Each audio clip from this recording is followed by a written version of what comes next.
Welcome friends, topic of today's video is ligaments of the bladder. The ligaments of the bladder have been classified into two types.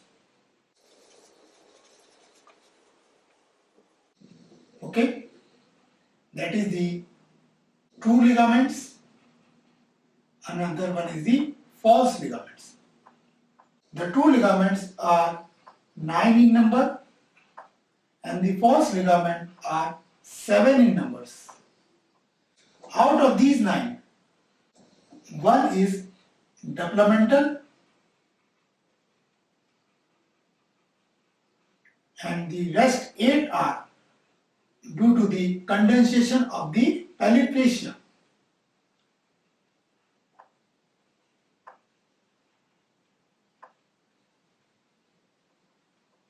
Here in the false ligament, these 7 are due to the folds of peritoneum or the peritoneal folds. Now let us study these ligaments of the bladder with the help of a diagram. This is the horizontal section of the pelvic cavity and the view is from below, showing the pubic symphysis and the sacrum. This is the inferior view of the bladder, showing the anterior border and the infrolateral surfaces. This is the base of the bladder. This is the neck of the bladder, showing the opening of the urethra.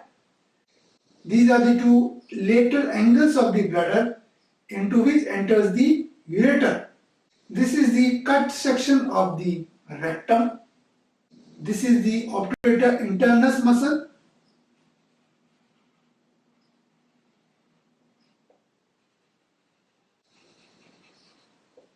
Which is lining the lateral wall of the pelvic cavity. In the middle of the obturator internus, there is a tendinous arch,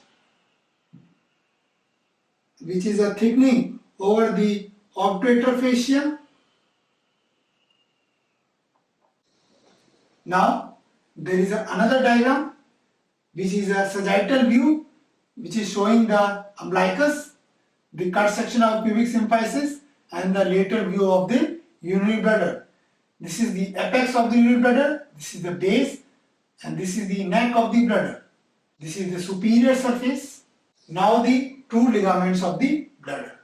The first true ligament of the bladder is the medial umbilical ligament, which extends from the apex of the bladder to the umbilicus, which is a remnant of the urachus,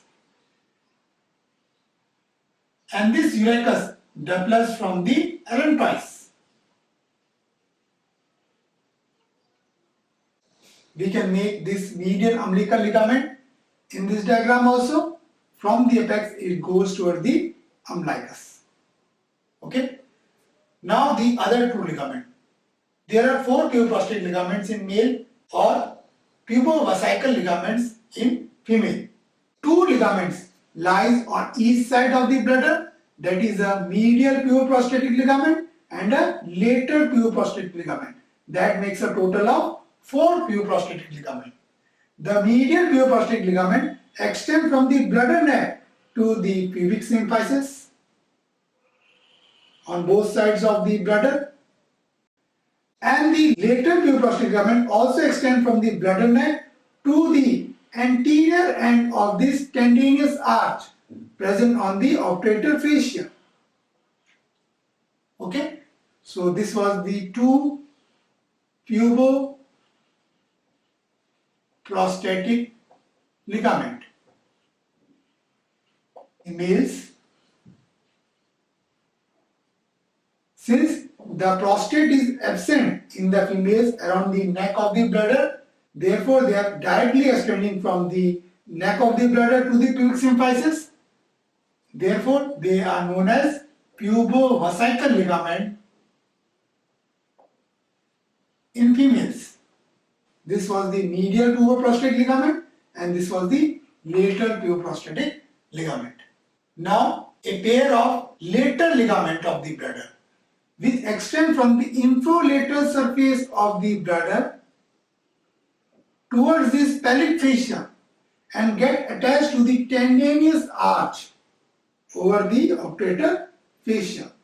So this was the lateral ligament of the bladder.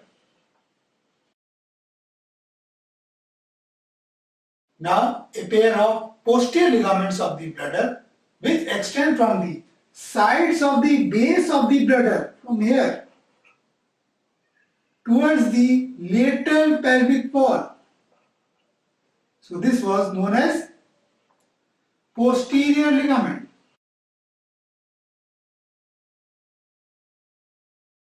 That makes a total of 9 true ligaments of the bladder, in which the developmental was the medial umbilical ligament. This was the median umbilical ligament,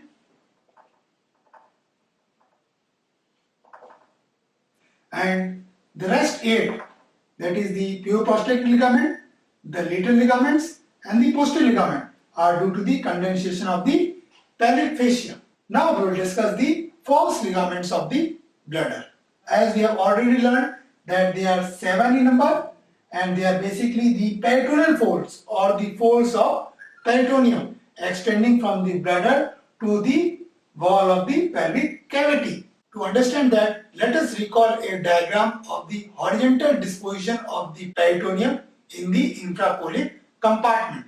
This was the cut section of the small intestine, the visceral peritoneum covering the small intestine, the mesentery of the small intestine, the parietal peritoneum covering the peritoneal cavity.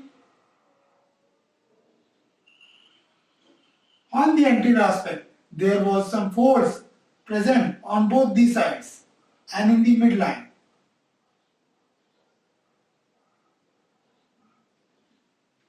This was the median umbilical fold.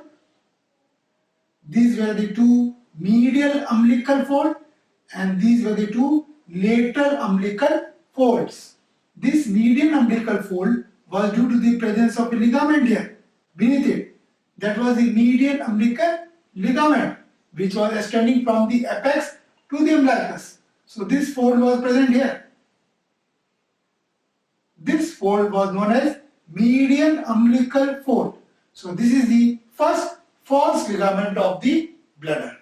Second, on the two sides of the median umbilical fold, two medial umbilical fold was present, which was due to the presence of obliterated umbilical arteries. So these two median umbilical fold will form the next false ligament of the bladder. So anteriorly or anterior to the bladder, we have seen 3 false ligaments, that is the medial umbilical fold and the 2 medial umbilical folds. Laterally, a pair of lateral false ligament that is extending from the bladder to the lateral pelvic wall here, which is forming the floor of the paravesical fossa. To understand that, we can draw another diagram. If this is the bladder, this is the pelvic wall, lateral pelvic wall. So this is the peritoneum covering of the bladder, which is extending from the bladder to the lateral pelvic wall, forming a fossa here. Can you see this fossa? This is the paravesical fossa.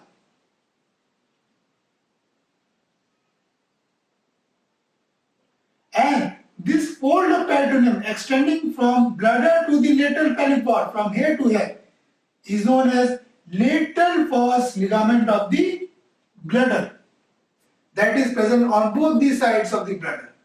Posteriorly, there is a pair of sacrogenital folds that is extending from the lateral angle of the base of the bladder to the third sacral vertebra, S3, here, from here to here.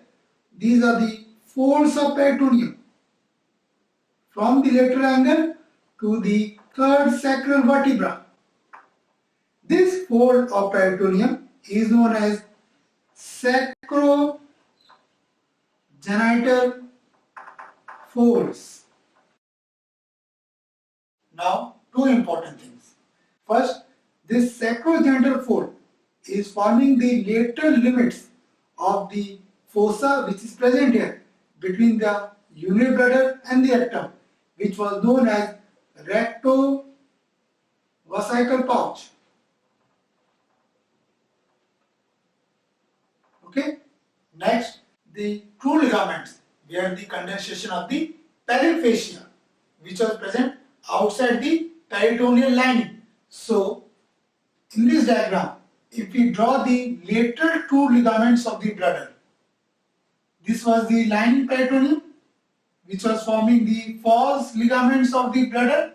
Below this, that is the outside the peritoneum. Here, from the neck of the bladder, extending to the tendinous arch or the lateral pelvic wall, is the lateral true ligament here, which was the modification or thickening of the pelvic fascia. So don't get confused between the peritoneal lining, which is forming the first ligament, and the pelvic fascia, which is getting condensed to form the true ligaments of the bladder. Also from this diagram we can see how these true ligaments are forming the true supports of this bladder, and the false ligament are not forming the actual support of this bladder. They are just connecting the bladder to the lateral pelvic wall and not providing any support to the bladder. Therefore, they are false ligaments. So, this completes the ligaments of the bladder. Thank you very much.